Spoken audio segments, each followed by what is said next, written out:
Olá, está começando aqui mais um painel regional, você sempre conferindo com a gente de segunda a sexta, neste horário da 1h30 da tarde, personalidades da nossa região metropolitana, gente que é notícia, que discute os fatos importantes, a pauta aqui da Baixada Santista e os temas de interesse nacional também.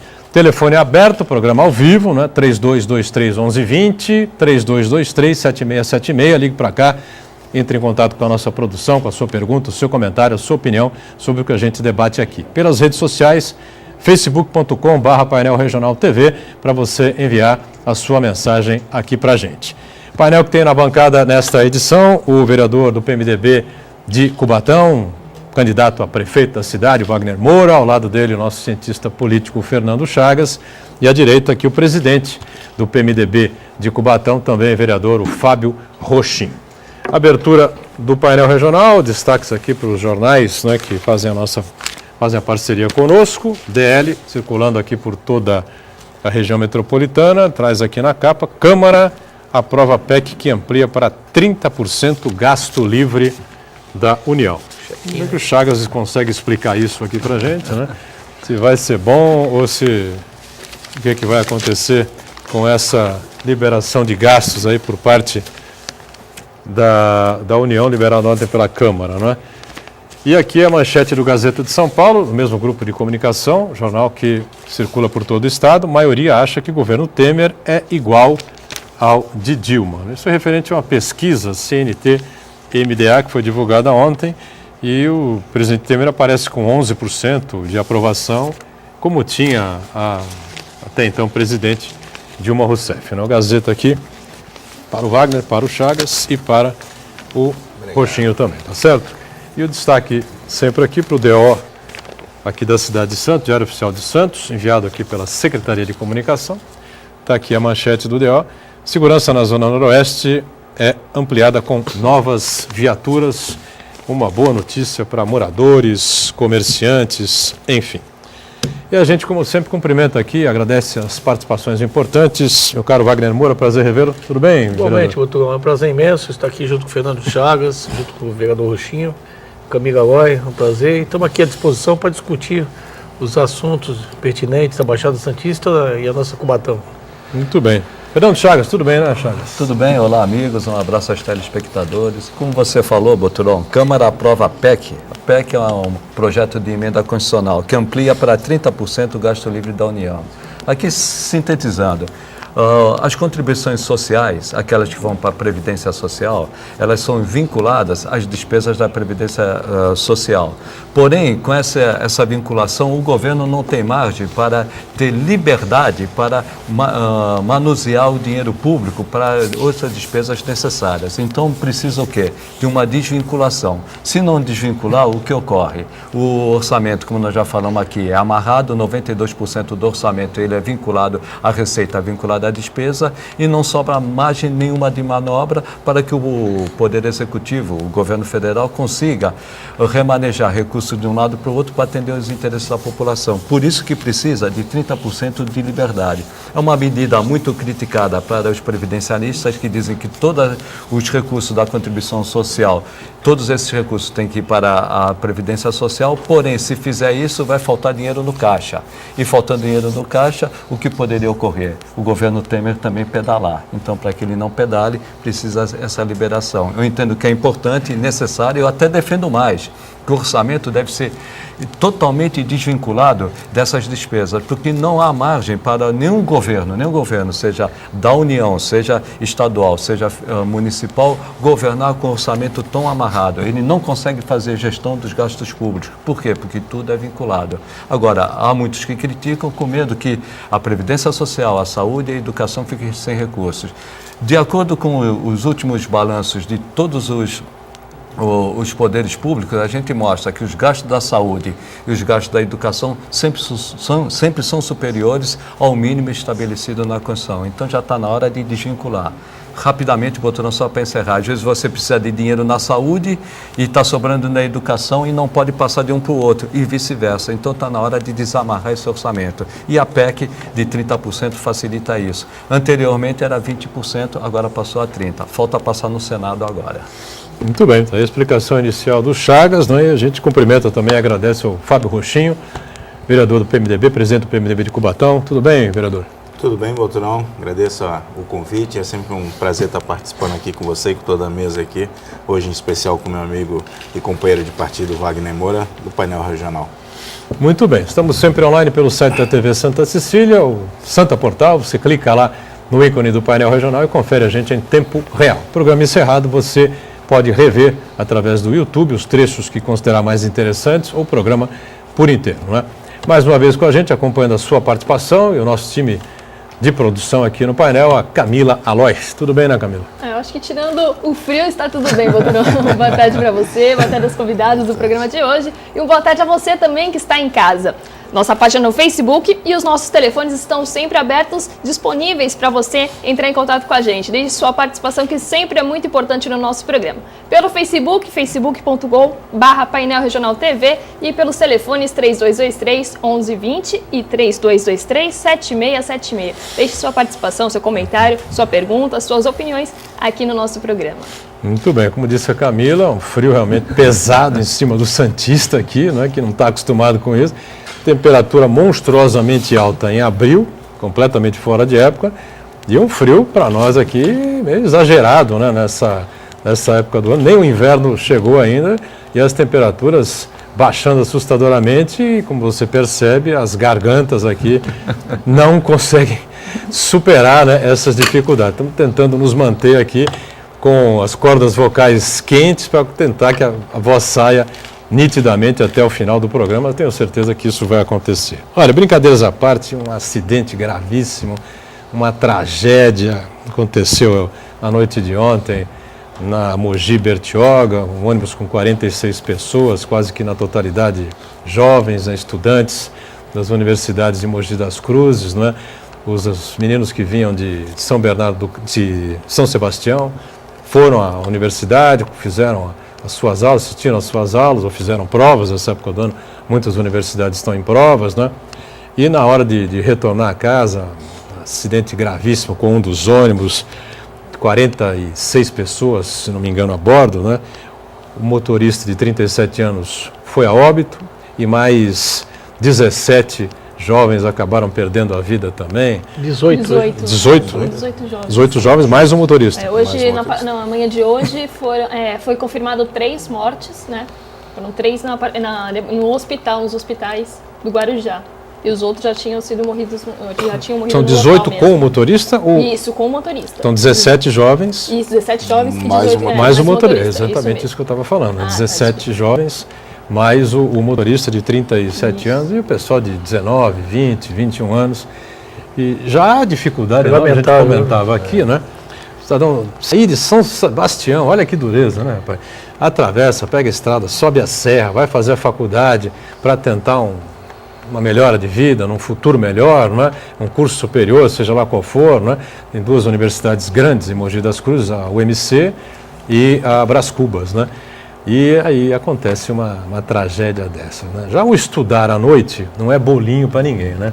Você tem o dia cheio, trabalha, enfim, tem atividade e tem que estudar à noite, é uma dificuldade terrível. Ainda tem que se deslocar de São Sebastião, quem conhece a Santos Rio, a Rio Santos, né, no caso, sabe o problema que é circular nessa rodovia. E essa estrada Mogi Bertioga, ela é perigosíssima, curvas terríveis, enfim. É um desastre que choca todo mundo. Até o presidente Michel Temer se manifestou pelo seu Twitter, chocado com o que aconteceu. Tem vítimas que foram atendidas e algumas delas vieram a falecer até no Hospital Santo Amaro, em Guarujá, outras sendo atendidas e sendo transferidas lá do PS ou do pronto atendimento de Boiçucanga, não é, que é um distrito de São Sebastião. Enfim, fica aqui o lamento de todos nós, né? Wagner, Chagas e Rochinho. Com certeza. Realmente, com certeza. Eu lembro que meus irmãos, inclusive, fizeram faculdade em Mogi, né? Inicial em Mogi. Quantos e quantos, né, quando não tinha faculdade aqui em Santos, subia e descia, né? Então, subia e descia, são sonhos sepultados, né? De jovens de 23, 18 anos. E eu estava, até antes de vir para cá, estava assistindo a entrevista dos familiares e é chocante a situação. Então, solidarizar, estão todos nós tristes, a Baixada está em luto, né, pela situação que aconteceu. Essa mesma reportagem que você viu, eu também estava assistindo a reportagem, né? Me impressionou uma mãe falando, o meu filho, 20 anos, ia se formar esse ano. Imagina, a dor. Além dele trabalhar o dia todo, subir, como você falou, né, para Mogi, descer, pega uma estrada perigosa, nesse frio ainda, estudar, trabalhar, tem um acidente desse, e a mãe totalmente desolada. Todo o esforço que ele fez durante uma vida, 20 anos, jovem, toda uma vida pela frente, já ia se formar e está perdida. Infelizmente, né, Rogério? É uma realmente tragédia, só lamentar. Só né? lamentar. Mas essa é a nossa realidade, né?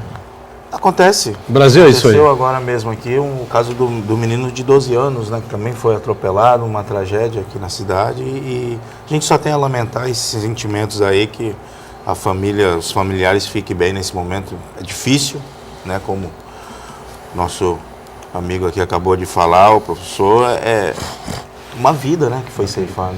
Um jovem aí com 20 anos perdeu o seu sonho aí, acabou, mas é muito triste o que aconteceu ontem.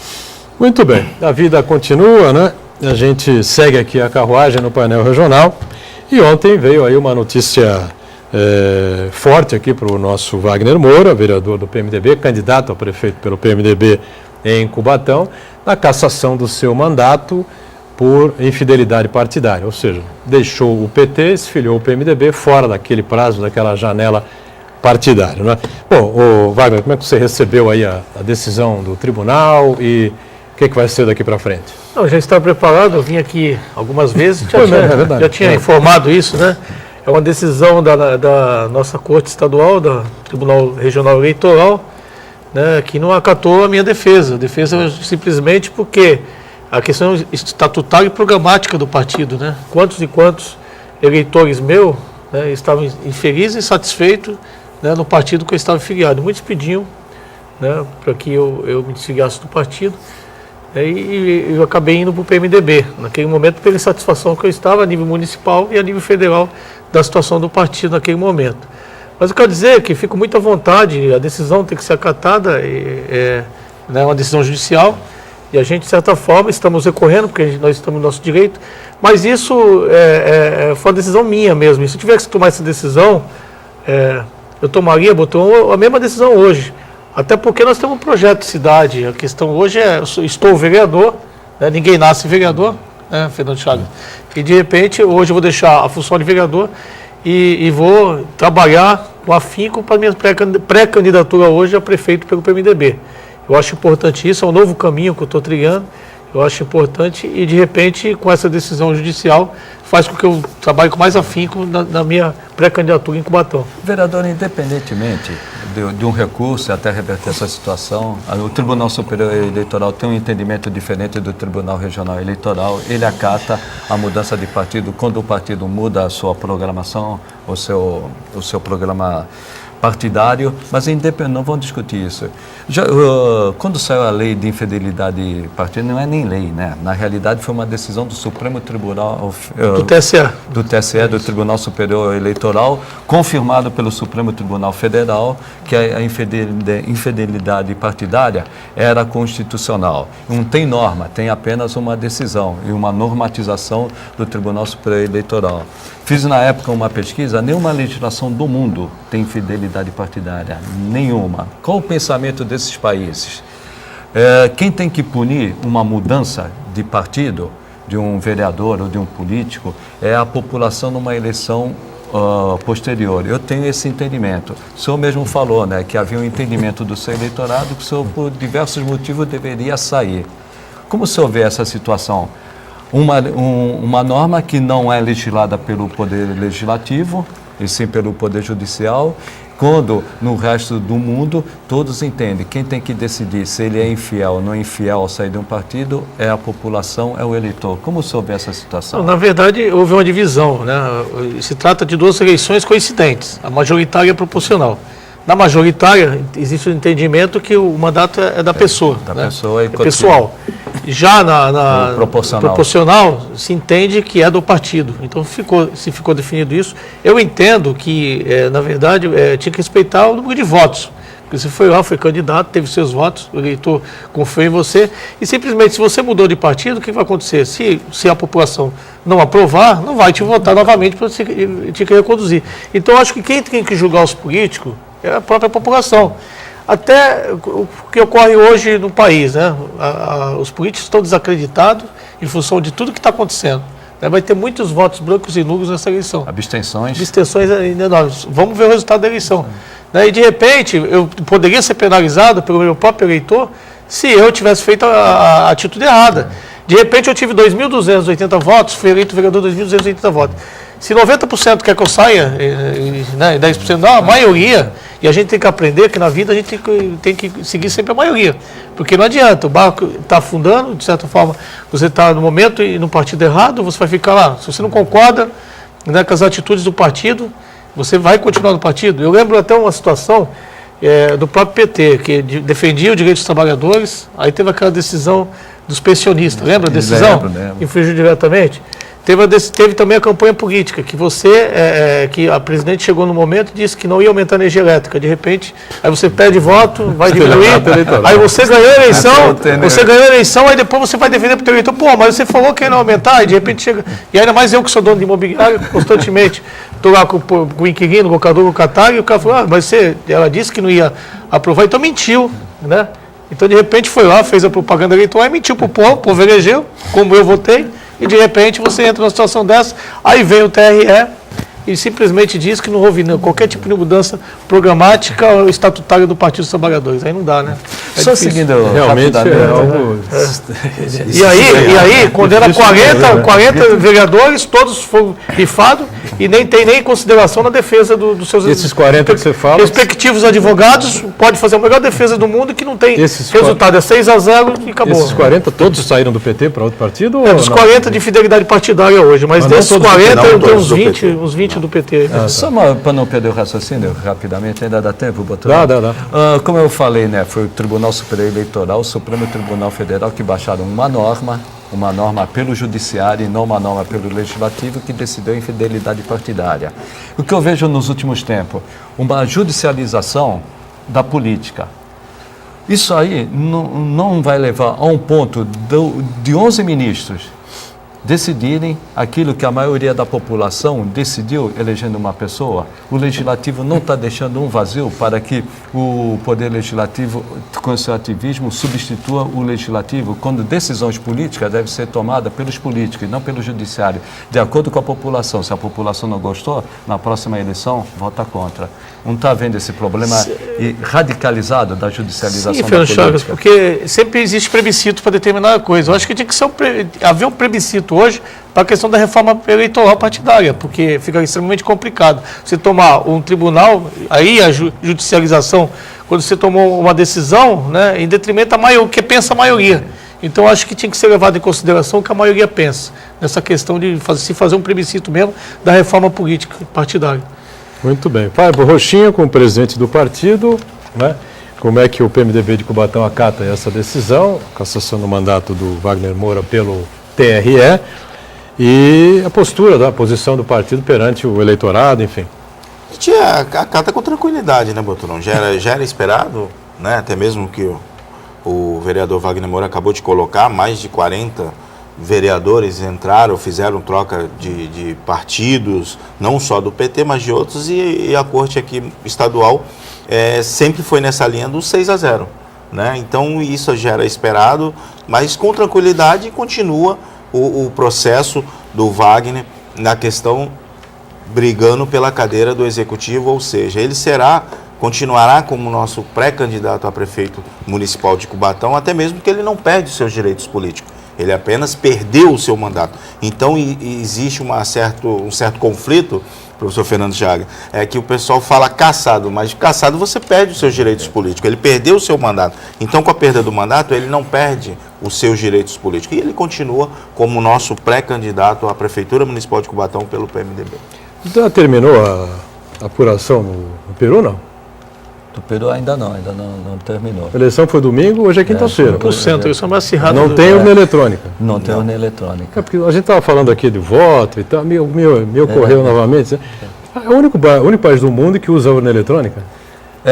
Parte dos Estados Unidos, poucos estados dos Estados Unidos utilizam. Nas eleições... A maioria dos Estados Unidos estaduais. Papel. Estaduais. Presidencial. Presidencial, por exemplo, os Estados Unidos, que é a maior potência, usa papel, é porque não tem ainda credibilidade, ainda Não tem confiança na urna eletrônica, né? Eu acho que o Brasil vai ter que abrir mão dessa coisa, né? Porque será possível? O mundo inteiro recusa a urna eletrônica.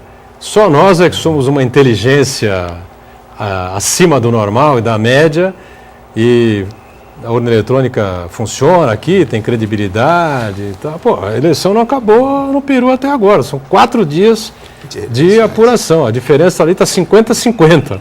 Vai ser uma diferença de 20 mil votos, talvez. Aí, 25 mil votos, 30 mil votos, enfim. Bom, vamos para o intervalo e o painel regional volta daqui a pouquinho. Até já. Painel regional de volta, a gente aqui com o vereador Wagner Moura, do PMDB de Cubatão, candidato a prefeito da cidade. Fernando Chagas com a gente, o Fábio Rochinho, vereador do PMDB também de Cubatão, presidente do partido. Camila já com participações importantes do nosso telespectador. Só queria destacar que no próximo domingo acontece a 7ª edição do Dia de Portugal aqui em Santos, né? E vai ocorrer o evento das 8 da manhã às 5 da tarde, lá no Largo Marquês de Monte Alegre, no Centro Histórico de Santos, no Valongo, né? Ao lado lá do Santuário, e também do Museu Pelé. Portanto, dia 12, Dia dos Namorados, né? A partir das 8 da manhã, você que é da colônia, que é descendente, enfim, né? Somos muitos, né? Chagas acho que tem uma descendência também. Tem Lusitana. descendência lusitana. Eu também tenho, não sei se o Wagner e o Rochinho tem, né? Não, né? A minha descendência é sergipana mesmo. Vai que de repente tem um pezinho verde vermelho, pode lá tomar um caldo verde, pode lá comer lá um pastéisinho de Belém, os tremoços, enfim. E é legal, eu já participei de 2 eventos do Dia de Portugal, é muito perfeito, é muito legal. Novidade aí, Camila? Sim, acabei de receber uma notícia aqui da assessoria do vereador Banha, que eles dizem que a pedido do vereador, né, foi empossada ontem a primeira diretoria do Centro Comunitário do Imbaré. O presidente Carlos Henrique Machado, junto com a população e os moradores do bairro, irão debater os problemas mais comuns e reivindicar, junto à prefeitura e os órgãos competentes, a melhor solução para os problemas, né, lá do Centro Comunitário. Muito bem, feito o registro, que eles tenham sucesso nessa empreitada também, tá certo? Agora, Wagner, só para a gente amarrar essa questão aí do Tribunal Regional Eleitoral, você, com seu mandato cassado ontem, você não está ainda impedido, né? Você ainda segue vereador até ser é. comunicado oficialmente. Aí tem algumas decisões e que... tem recurso no TSE, você vai tem recurso, mas o efeito é devolutivo, né? Não é suspensivo. Então, de certa forma, o que deve ter, se entrar, ou entra com embargos aqui no TRE, ou vai entrar com ação cautelar no TSE, se a gente tentar se defender no TSE e tentar eliminar, né? O TSE, como disse o Fernando Chagas aqui, tem entendimento diferente do TRE, já existe entendimento. Então a gente espera que a minha defesa, né, seja aceita pelo TSE. Mas independente disso, né, são 2 partes distintas. Eu acho que eu continuo com a minha pré-candidatura, isso não me dá nenhum prejuízo eleitoral na questão da minha, né, simplesmente, não é nem ação de cassação, fala-se cassação, cassação um nome meio feio, né? Na verdade é a devolução de mandato. Então eu estou devolvendo o mandato que é do Partido dos Trabalhadores e eu fico livre e desimpedido para a minha pré-candidatura a prefeito, né? Assim que tiver as convenções, nós vamos homologar e tocar para frente, porque a gente precisa, né, trazer a proposta, populações que você precisa mostrar hoje e simplesmente acabar com essas discussões, que isso não vai levar em absolutamente nada. Sim, se o PT ganhar, é o direito dele, né? Ganhou na justiça, é o direito dele de requerer o mandato. Claro. Se eu ganhar também, é o direito de me defender da questão programática do partido estatutário. Agora, tem um processo de cassação, né, contra a prefeita de Cubatão, Márcia Rosa, a comissão processante foi instaurada na Câmara, e até agora a prefeita não foi notificada, o vice Donizete Tavares também processado não foi notificado. O que está acontecendo, Rochinho? Na verdade, Boturão, não é a primeira vez que é aprovada uma comissão, essa já é a 2ª comissão processante que é montada. Na primeira vez foi só com a prefeita e essa acabou sendo aprovada com a prefeita e com o vice-prefeito. Mas sempre há a dificuldade de entregar a intimação para eles, principalmente para a prefeita municipal, que nunca atende o funcionário da Câmara, juntamente com o corpo jurídico da comissão. Mas, se eu não me engano, o vice-prefeito já foi notificado, porém só não a prefeita, e eles têm 10 dias da data da notificação para entrar com a sua defesa, né?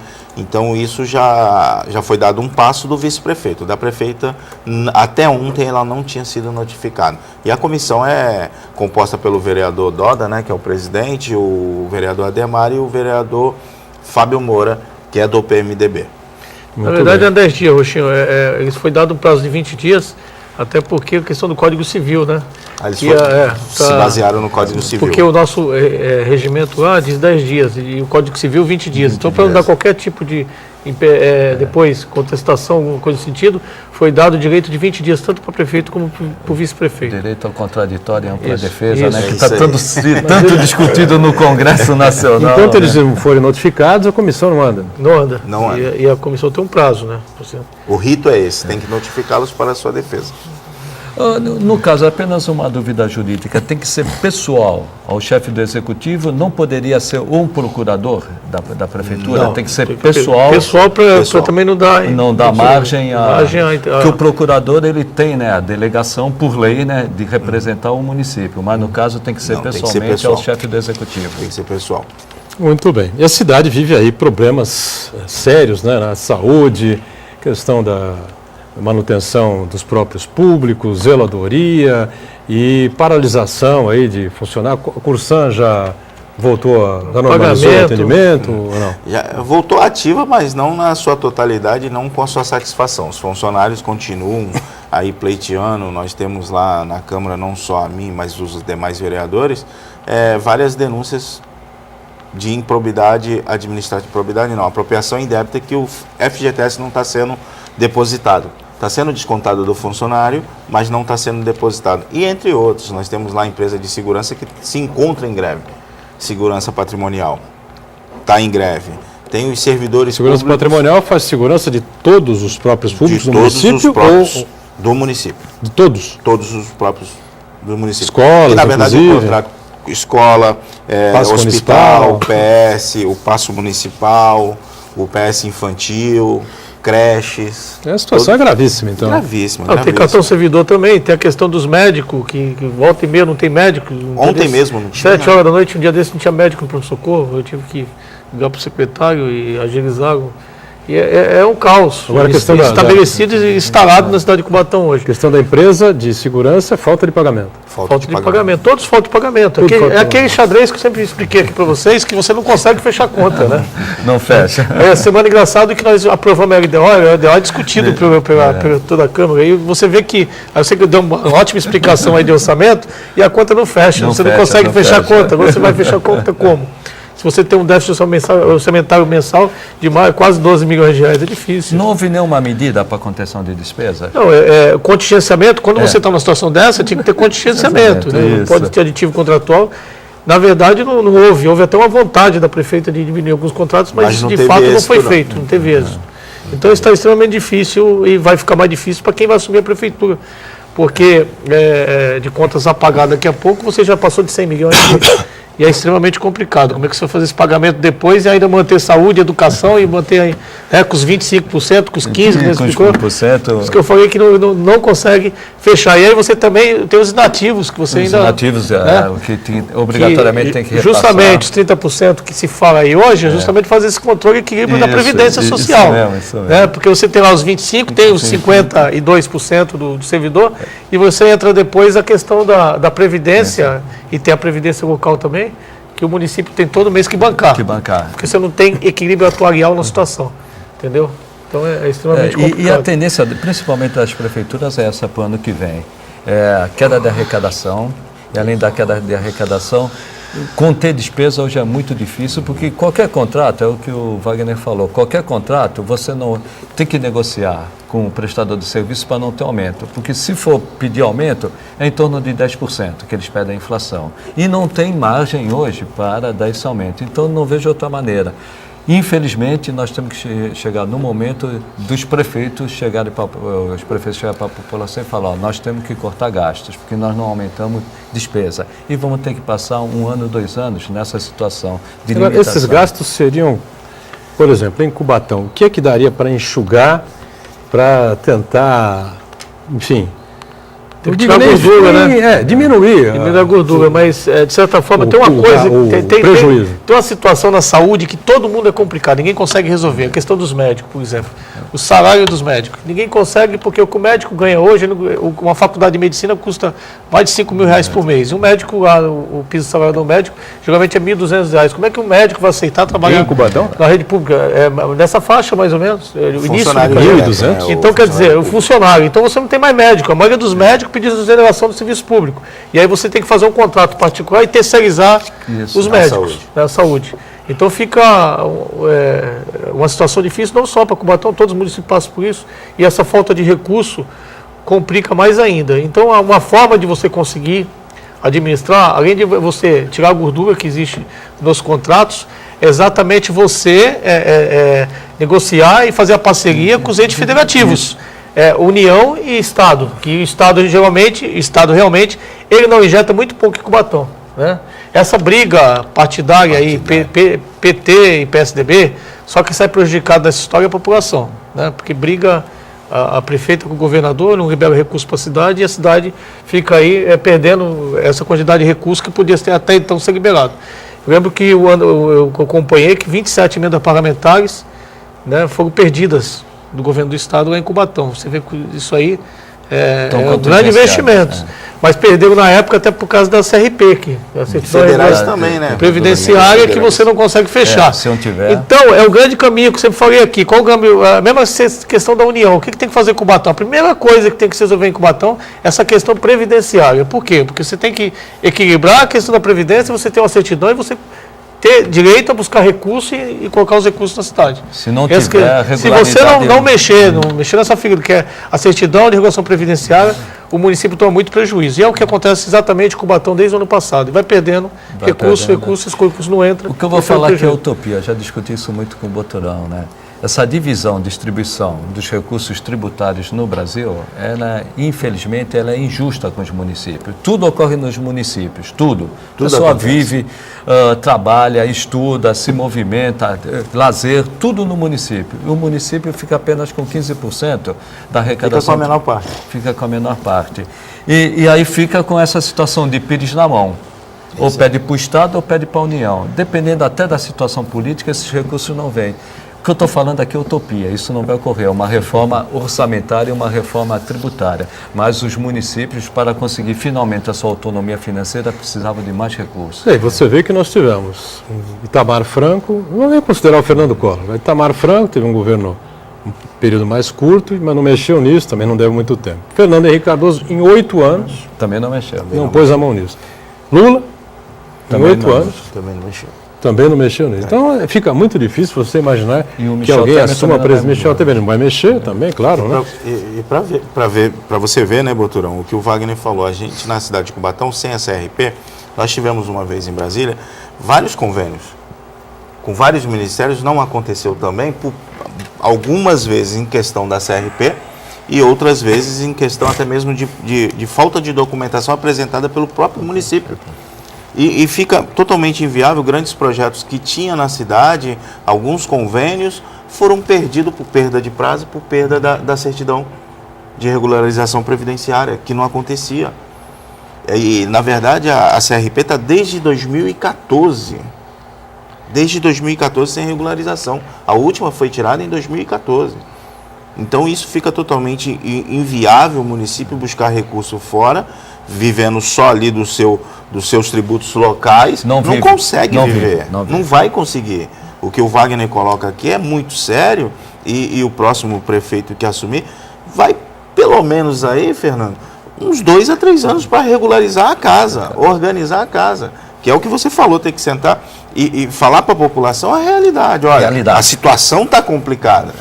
A situação da cidade hoje, o buraco, pelo que a gente vê na Comissão Permanente de Finanças ali, igual foi a discussão da LDO, os números são fabulosos, mas a questão mesmo ali, na prática ali, é muito, muito obscuro ainda para se saber o tamanho do prejuízo. Essa semana eu tive com um marqueteiro, experiente em política. A tese dele tem que chegar para a população e falar, olha, a situação é essa. Caso de Cubatão, olha, eu vou levar uns 2 anos para colocar a casa em ordem. Primeiro ponto, tenho que ter a certidão de regularidade previdenciária. Para isso eu tenho que pagar um passivo. Então eu vou ter o quê? Que negociar com os fornecedores, com os prestadores de serviço, para que não aumente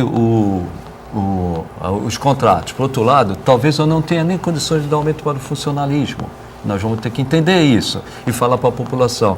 E os serviços públicos vão ser os essenciais e com as condições mínimas. Jogo combinado, tem que ser um jogo combinado. Combinado, assim, falar isso para a população. ser transparente, é isso aí. Isso foi um marqueteiro que falou para mim, né? Até porque tudo que ocorreu na campanha eleitoral da Dilma Rousseff. Talvez o marketing hoje, ele não iluda tanto a população, o eleitor, como na eleição passada. E o que Mas aí que o candidato começo, acredita nisso, não? E O marqueteiro disse para ele, falou, você tem que botar a desgraça toda na mesa. O candidato aceita isso? E a população vai entender também? Foi a pergunta que população eu vai fiz pra entender isso. Fala, pô, mas eu já me lasco o dia inteiro, saio de casa às 7 horas da manhã. A política perdeu a credibilidade, na verdade. Então fica difícil, mas é assim, o próximo administrador, o próximo prefeito que foi eleito, Pelo menos o cara falando isso, ele vai... com certeza, eu já fiz isso, tá mentindo, os 35 dias que eu fiquei de prefeito, eu fiz isso. Eu atravessei lá o outro lado, fui na Câmara, conversei com os vereadores, expliquei a situação, falei, gente, ó, isso aqui tá assim, ó, é um xadrez, como é que nós vamos fazer? Tem que colocar, e tem que ir no Ministério Público da cidade, também tem que ir no juiz lá e colocar a situação, porque às vezes não está sabendo o que está acontecendo. Eu acho que você tem que ser autêntico, bem autêntico, para saber que você tem boas intenções, né? A partir do momento que você tem boas intenções, você consegue resolver. Agora, se você não ter conversação, não ter conversa, não adianta. Você vai, eu pergunto da questão da agência. Se eu tenho 2 milhões para pagar, você 4 milhões, o que eu vou fazer? Eu vou pagar os 2 milhões, porque eu tenho 4. Então tem um recurso a mais lá que eu tenho que receber. Então a criatividade, a solução é você correr atrás desses recursos perdidos hoje, a fundo perdido que nós temos hoje. E vocês têm uma situação, se não tiver certidão de regularidade previdenciária, não consegue recurso do Estado, não consegue recurso da União e não consegue operações de crédito, que são necessárias para investimento em infraestrutura da cidade. Então é uma situação complicada. Minha dúvida, Boturão, é se a população está preparada para aceitar isso. Para ouvir a verdade? Para ouvir a verdade. Essa é a minha dúvida. Eu até falei, se hoje tivesse que orientar um político, eu concordo que a direção é essa. Não sei se a população aceita. Não sei se a população está preparada para ouvir a verdade e que nós vamos ter momentos de grandes atos severos e impopulares. Aceitação e entendimento, né? Porque é transmitido uma outra realidade e quando tiver esse choque mesmo, assim, ó, a coisa está pior do que a gente esperava, Com certeza. do que a gente imaginava. A coisa é bem pior. A coisa é bem pior, né? A gente falando pela cidade de Cubatão, mas hoje a crise está em todos os municípios. Santos não está diferente. São Vicente a gente vê o que acontece. Gravíssimo. Guarujá vai na mesma situação. Então a nossa região e o Brasil está nessa condição. Em Santos, o prefeito Paulo Alexandre Barbosa baixou um decreto para diminuir a despesa, porque nós vamos ter um déficit. O déficit o que é? Fechar a conta. Fechar a conta, de 68 milhões. Senão não fecha a conta. Para não ocorrer o que ocorreu no governo federal, o que nós fizemos na Prefeitura de Santos, por ordem do prefeito Paulo Alexandre Barbosa, corta gastos. A arrecadação é menor do que a prevista, mas a despesa mantém. Nós não podemos fechar com déficit, não podemos pedalar. Então o que nós vamos fazer? Vamos cortar 68 milhões de despesa. É o que tem hoje, não tem condições. É o que precisa ser feito. E ontem até falando de pedalada, independentemente de ser jurídico ou não jurídico, ontem eu fiquei assustado com as declarações, principalmente do auditor do Tribunal de Contas. Ele mostrou claramente que teve pedalada, inclusive pedalada em 2015. Mas não vou discutir a questão jurídica. O que a pedalada causou para a economia do Brasil? Causou para os estados e causou principalmente para os municípios. Hoje os municípios estão numa situação muito difícil, proveniente dessas pedaladas. Quando fizeram as pedaladas, não imaginaram que além da questão jurídica, iam destroçar a economia e a população que depende de serviços públicos ia ser bastante prejudicada. Principalmente no momento em que ela deixa plano de saúde para a rede pública, deixa a escola particular para a rede pública, a arrecadação caindo e a demanda aumentando. Muito bem. Vamos fazer uma segunda paradinha aqui no painel regional e daqui a pouco retomamos para o terceiro bloco, né? Já. Direto e reto aqui com a nossa Camila Aloy, tem sempre uma ou outra ou várias participações importantes do telespectador que está sempre com a gente, não é, Camila? Isso mesmo. Temos a participação do Uriel Vilas Boas. Ele pergunta por que o descompasso na atuação dos legislativos regionais junto aos executivos na busca de soluções de problemas coletivos como a segurança pública e a crise da Uzi Minas. Não acho que a política partidária, no caso, poderia ser deixada de lado?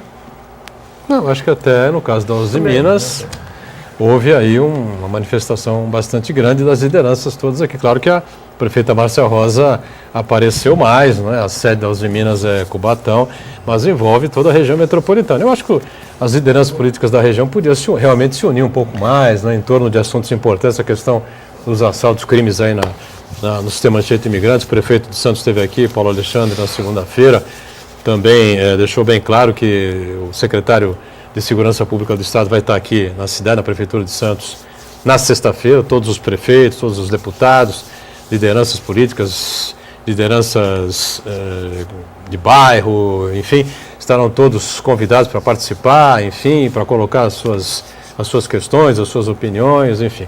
Agora, de maneira geral, poderia haver uma união maior, né? A pergunta do Leão é muito importante. Eu acho que falta, Fernando, aqui sincronismo entre o Legislativo e o Executivo. Eu acho que a coisa não é bem aberta, né?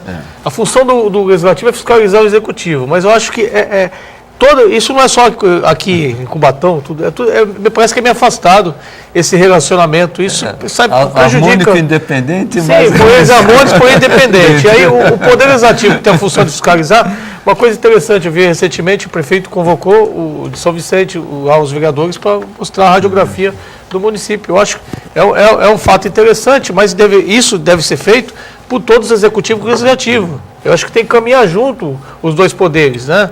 Até porque, eu sempre falei isso, nessa crise, ser vereador e ficar lá no plenário e falar as coisas é fácil. Você gostaria que a prefeita Márcia Rosa fizesse o que fez o prefeito de Eu São acho Vicente? que deveria ter feito bem antes. Quando eu assumi a prefeitura, eu fiz isso como prefeito. Fui lá e chamei os vereadores e expliquei a situação que estava na prefeitura.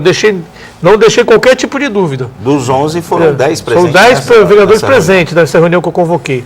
E eu não deixei dúvida, até porque quem estava assumindo ali era um membro do Legislativo. Era eu, impostado como prefeito. Então eu devia satisfação a eles. De certa forma, seria uma prestação de contas. Você imaginar que você vai começar... E aí eu tive um sequestro de cara de 8 milhões de reais aos cofres públicos. Eu precisei até da Câmara, né, a questão da devolução do recurso da Câmara de repasse para me ajudar, né, de certa forma, porque eu honrasse o pagamento do servidor público naquele mês. Então, para você ver a importância que é esse sincronismo e esse relacionamento. Esses sequestros acabaram? Não estão ocorrendo mais? Aconteceu na minha gestão. Acabaram porque teve um acordo entre o Tribunal de Justiça e a Prefeitura, né? Mas, de repente, alguns desembargadores vão lá e determinam o sequestro e você vai ter que pagar. E é tanto que nós recuperamos depois esses 8 milhões que foram sequestrados dos cofres da Prefeitura. Mas o que falta mesmo, eu acho, é essa distância, né, entre Executivo e Legislativo, isso em todos os municípios. Porque a coisa tinha que ser mais transparente, né? Na verdade, eu acho que tinha que ocorrer isso, e em virtude até de tudo que está acontecendo no país, hoje, os momentos das prefeituras, a transparência seria a maior opção, até porque o vereador, quando ele vai em plenário, ele vai discutir alguma coisa, algum requerimento, indicações, ele tem a base para se falar o que ele está discutindo, né? E, Wagner, você tocou num ponto importante, a transparência. Hoje é fundamental a transparência. De novo, a comunicação com a população, ser transparente.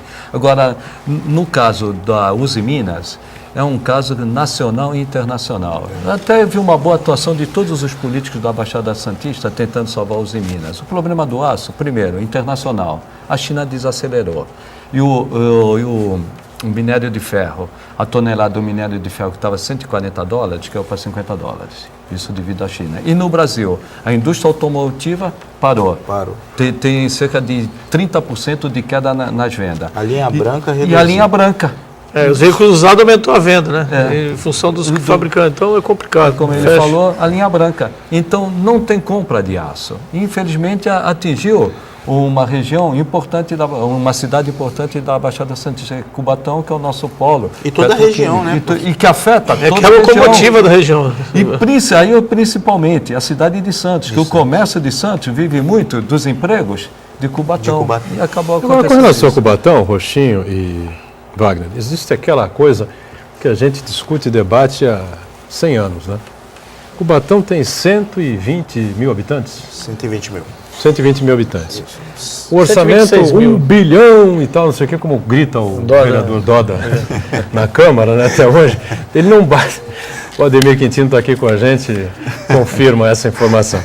Mas não chega, né? É bem que eu já expliquei várias vezes aqui que o orçamento líquido é um e o orçamento é outro. Então, o líquido é um. Você tem verba, eu já te falei, verbas tem depositado carimbadas. verbas carimbadas no PAC que estão depositadas há 5 anos que não foram usadas. Então você tem a PAC 1, hoje corrigida a quase 90 milhões de reais. Você tem PAC 2, 30 e poucos milhões. Então você desconta. Líquido. O orçamento líquido do Cubatão não chega a 800 milhões de E reais. entra no cofre da prefeitura. A 700 receita milhões? própria. É, receita própria. Receita 700, vai chegar a 760 milhões. 700 milhões para 120 mil habitantes. Quem Ainda faz é essa alta, conta? em função das outras É um per cidades. capita alto. Alto. O per capita é alto. E a cidade, você entra na cidade hoje, parece estar entrando na cidade há 30, 40 anos atrás. Ou eu estou enganado? Passaram lá um asfaltozinho e tal. Eu comentava, coincidência ou não, justamente sobre isso ontem. Esses 8 anos que vão de mandato dessa administração, retrocedeu Cubatão há pelo menos há 20 anos atrás, há 30 anos atrás. Então foi o parque lá, Parou, né, parou a cidade, foi estagnou recuperado. de uma tal forma que é aí onde que vai a missão do próximo prefeito, é recuperar isso tudo, principalmente fazendo a lição de casa, que é organizar a parte administrativa, para aí depois a população sentir. Porque vai ser muito difícil a estagnação e os prejuízos que foram, as mazelas que foram causadas por esse tempo todo. O valor que a gente acaba de falar aqui, quase 800 milhões, 700 e alguma coisa, per capita é muita coisa para a cidade, mas a mazela social é uma coisa absurda. Estatisticamente, mostra que a gestão não está de acordo com a relação população e receita tributária. Né? Você falou tudo, Fernando. A questão da gestão não funciona. Cubatão deveria servir de uma tese de mestrado, doutorado, de alguma figura. Eu aprendi que não adianta você fazer obra se você não tem manutenção. Tem manutenção. O problema é o você não vai aparecer nunca. Se você fizer fizer a obra e você não fizer a manutenção, o que você fez não vai aparecer. Então, a Prefeitura de Cubatão está precisando mais da questão do zelador. Alguém que faça manutenção e mantenha os próprios municipais, pelo menos, numa condição de uso da população. É o que não ocorre hoje. Então, esse é o grande problema que está acontecendo. Camila, pois não. Temos mais uma participação aqui do Rafael Moreira, do Boqueirão. Ele diz, não seria mais fácil as prefeituras simplesmente cobrarem as empresas que possuem dívida ativa com o município, como o INSS ou o IPTU, por exemplo? Bom, deve ter muitas dívidas por ano. Não sei se isso Olha, cobre o... Mas é demorado. Eu posso falar para o Santos. demorado. O Santos, a nossa inadimplência do IPTU é baixíssima. Eu varia de 8% a 10%. O que mostra que o IPTU está dentro da capacidade contributiva de pagamento do Santista, né? E o nosso ISS, ele é a maior arrecadação do município e também na inadimplência ou a sonegação, evasão e elisão é muito pequena. No que tange aqui a cidade de Santos, a nossa dívida ativa ela não é, vamos dizer, relevante, porque realmente o Santista ele paga os seus tributos. O problema, em Santos, me parece que o problema de Santos é mais com relação a essa queda ICMS. nacional da atividade econômica. ICMS, o ICMS teve nós estamos com uma previsão de uma queda de 55 milhões no ICMS. Uma que Santos perdeu, o ICMS que ficava em Santos, da exportação de álcool, que era pela Copersucar e da Petrobras. Agora, essa exportação de álcool da Petrobras e da Copersucar que ficava em Santos, hoje fica totalmente nos municípios produtores. E, além disso... Mas tem a mudança ano que vem dos municípios produtores, né? Vai ter também. Do repasse CMS. Os municípios produtores vão perder muito ano que vem. Vão perder muito, que é Cubatão, outra discussão que eles estão brigando entre si. Outra discussão também.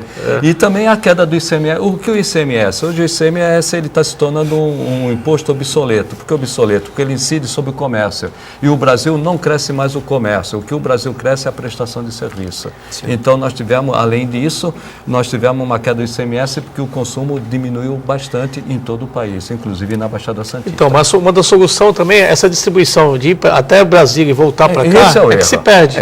Acho que a mudança tinha que estar aí, né? Acho que você ia... A orçamentária. Orçamentária. Fica X para o município e não precisa ir para lá para voltar.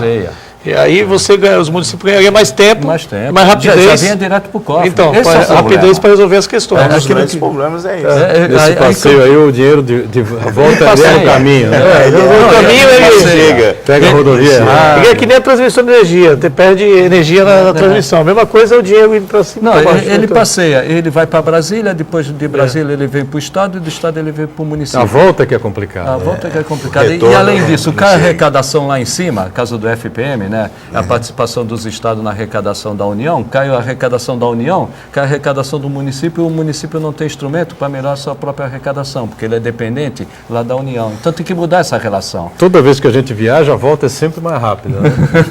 Normalmente a volta Nesse é sempre caso, mais... não. E eu sempre falei isso aqui, olha a dificuldade de relação. Você pega municípios do Nordeste, lá em Minas e tal, 2.000 habitantes, 1.000 e poucos habitantes, que tem prefeito, vice-prefeito, vereador.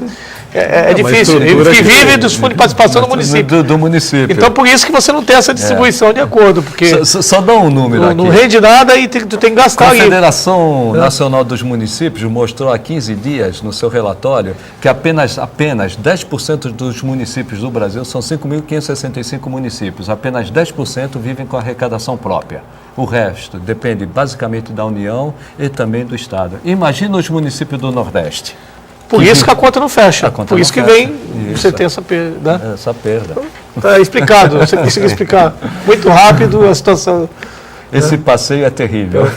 Pois é. Bom, e a questão que envolve, então, a comissão processante aí da prefeita, para a gente fechar, deve ser comunicada de alguma maneira, a prefeita Márcia Rosa? Como é que vamos esperar? Até quando? Para que ela seja comunicada ou se deixe comunicar? Baseando pela primeira comissão processante que foi montada, o que aconteceu, como não conseguia, em hipótese alguma, falar com a prefeita, foi entregue o ofício para a mãe dela, que é um parentesco direto, então foi entregue direto para a mãe dela, que recebeu na casa, tem a validade, até mesmo porque na época a gente mandou alguns ofícios, encaminhamentos registrado pelo correio. E ela não atendia, então teve essa validade juridicamente e acabou tendo essa validade justamente por causa disso. Ela não atendia o servidor municipal da Câmara, juntamente com a assessoria jurídica. Muito bem. Então, fechando aqui o nosso painel regional, Wagner, obrigado pela presença. Prazer imenso estar com vocês aqui, discutindo, aprendendo mais um pouco, né, Fernando Chagas? E mandar um grande abraço, né, aos telespectadores aqui da TV Santa Cecília. Valeu, Chagas, obrigado, viu? Até a próxima. Obrigado, Roxinho, obrigado pela presença. Obrigado, Boturão, pelo convite, sempre um prazer estar participando aqui, esclarecendo tudo para o pessoal que está em casa nos assistindo. Obrigado também a Camila, que está sempre conosco, não é? Sempre na sua companhia de segunda a sexta-feira, 1h30 da tarde ao vivo, e a reprise do painel regional, sempre às 8 da noite. Está um frio danado, a gente está segurando aqui a garganta do jeito que dá, né, Camila? Mas vai dar tudo certo. Obrigado, tchau.